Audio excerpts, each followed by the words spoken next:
This is definitely not the opera, scratching the surface of a photograph to reveal the story beneath it. I'm Suk-Yin Lee, and coming up this hour, a super shy guy sets himself a mighty challenge to tag along on a family vacation with complete strangers and take photos of them. He'll tell us how this unusual social experiment affected his social skills. And a whole family dressed in Star Trek uniforms, a pregnant lady gazing lovingly at her husband while draped over a tire, and so many mullets. Find out why we love those awkward family portraits and what they reveal about our own family units.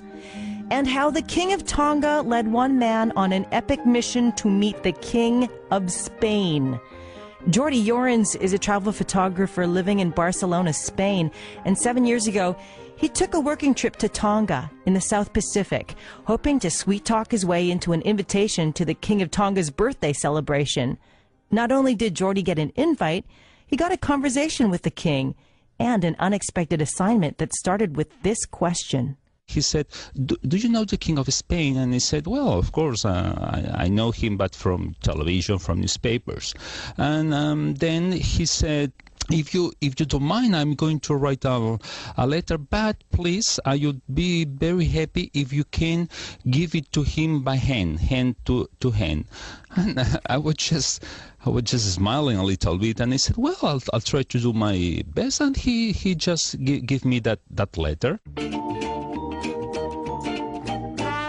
So Jordi takes this mission very seriously, and when he gets home, he dutifully writes a letter to the King of Spain's press secretary to request an audience with the king.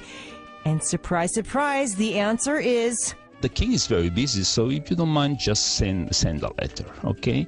So I just replied that letter, and I said, sorry, but I just want to accomplish the wish of the King of Tonga. He wanted me to deliver by hand. He doesn't get a letter back. But soon after, a Spanish newspaper did a profile on Jordi's travels in Tonga. The article mentioned his mission to deliver a letter from the King of Tonga to the King of Spain. So Jordi sent the article over to the palace and gets a letter from the press secretary saying the meeting will happen, but only when the king's agenda has an opening. So Jordi waits and waits and he waits. He sends a letter to the palace every few months and always gets the same reply. The king will see you, but he can't say when. After 2 years, I came back from a trip from Mali. I had a call from the palace on Tuesday, and they said, do you remember the audience you wanted to with the king? I said, yeah, of course, I remember. I've been doing that for 2 years. And he said, okay, so the audience will be tomorrow at 12 o'clock in Madrid, in the Royal Palace. So with less than 24 hours notice, Jordi jumps on a plane the next day and is a bit shocked to finally find himself waiting outside the King of Spain's office with the King of Tonga's letter in hand. I was very, very nervous. I had to take a pill.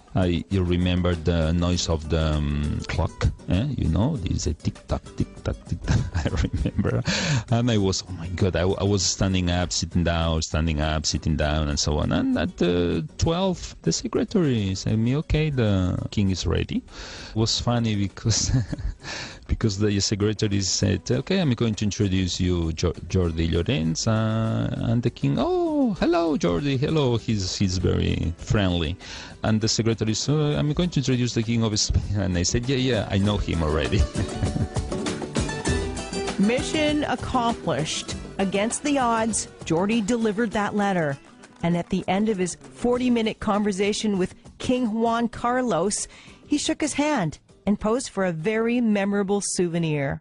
When I see that picture, I can see that I can do everything in life. Yeah, because with this letter, people told me, come on, don't insist anymore. You know, the king don't see people like you. You know, to get an audience with the king, it's one of the most complicated things if you are just a citizen. In that case, every time I see that picture, I see if I did that, I could do anything, yeah. Jordi, that's right. You can do anything. Just look at that inspirational photo. You can check it out for yourself on the DNTO website, cbc.ca/DNTO. DNTO.